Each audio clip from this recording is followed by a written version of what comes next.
No mai, haere mai, and welcome to 3 News. A new poll from the Taxpayers Union spells more bad news for Prime Minister Christopher Luxon, as his coalition appears to be losing support. The numbers show Labour edging ahead of National and the Left with enough votes to govern.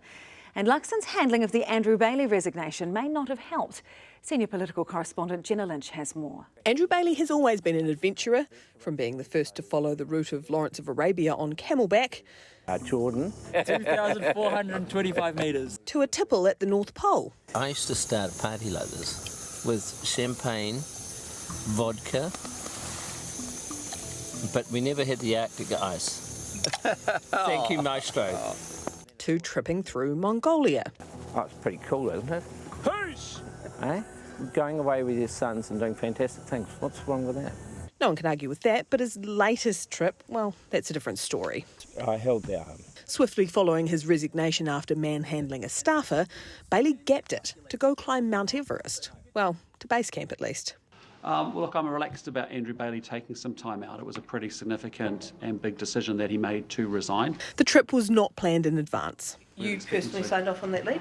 Yes, I think it's appropriate that after a big decision like that he's allowed some time out to clear his head. It's not the thing that I would be doing, going to base camp. It's not. I might choose to do it in a different way. Christopher Luxon's handling of Bailey is just one issue that has some of his MPs feeling nervous, but he backs his call to allow Bailey to bail. They might need a change of a beat of time just to process it and to clear their head. I think they're entitled to that, and I actually think it's good leadership to actually enable people to do that. Other issues include failure to communicate. I mean, if he hadn't resigned, I would have made an intervention. I would have actually, Why is it so bloody hard? I would have sacked him. No. And pitiful poll numbers. The latest Taxpayers Union Courier poll out today spelling more bad news for National and therefore Christopher Luxon.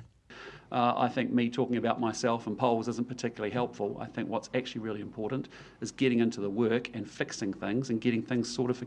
While National's bump of 1.7 points inches it away from the terrible 20s on 33.6%, Labour has leapfrogged the Nats to take the leading spot for the left.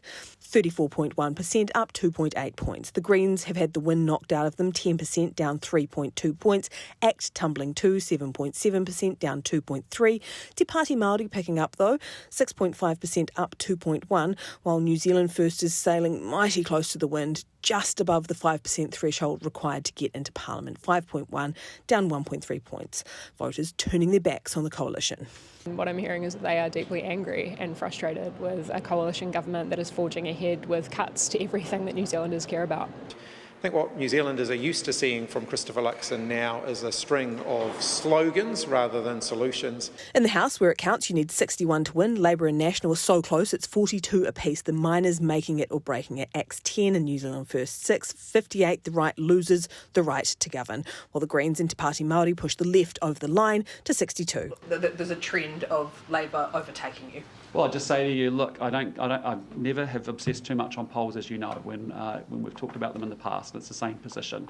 I'm here to do a job, and the job is to turn New Zealand around. Since the last poll, Luxon has dealt with ministerial mayhem, from Bailey to his deputy claiming credit for his ascension. I know he's the Prime Minister. I made him the Prime Minister. To the joyride up the stairs. Do you take any responsibility for the negativity that people are feeling toward the government? No, I take responsibility for the policies I put in place that make people's lives better. But one of his policies is a literal hot mess. School lunches served so hot their plastic packaging was part of the meal, and a child was taken to hospital last week after being burned by an exploding lunch. There's been one child that was briefly admitted to A&E, and that's why I say, you Are you brushing that off as not a problem? No, I'm not doing that at all. You can catastrophise as much as you like. That was a terrible incident. A really unfortunate one. Something that, you just got huge heart for a parent sitting there while their child's been burnt through an exploding lunch like that. But I think, in fairness, the Minister took pretty rapid response. A rapid response to a safety problem that's fast becoming one of the PM's biggest political problems.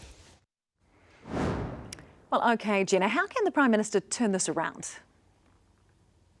Yeah, it's not quite Everest, but he does have a hill to climb, and it is about Christopher Luxon. There has been kind of a growing chatter among the pundits about whether or not Luxon will survive until the next election. That is yet to spill over to the MPs, but there is an agreement that things aren't looking so great. His personal polling has taken a hit as well. Chris Hipkins overtaking Christopher Luxon in that preferred Prime Minister ranking. Sure, there's only about 0.4 of a percentage point in it, and frankly it's not good for either of them because about 60% of the country wants none of them. National's putting a lot on an economic turnaround plan. The Prime Minister's putting a lot of eggs in an infrastructure summit that he is hosting this week. It's a little hard to see middle New Zealand, who is struggling to figure out how to invest in their next power bill, be overly enamoured and turn their mind on a dime about the Prime Minister hosting a glitzy event for investors. Those investments will likely not flow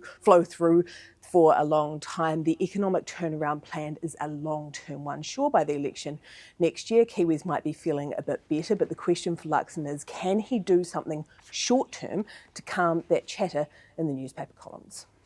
Jenna Lynch there live from the Parliament. Tēnā koe.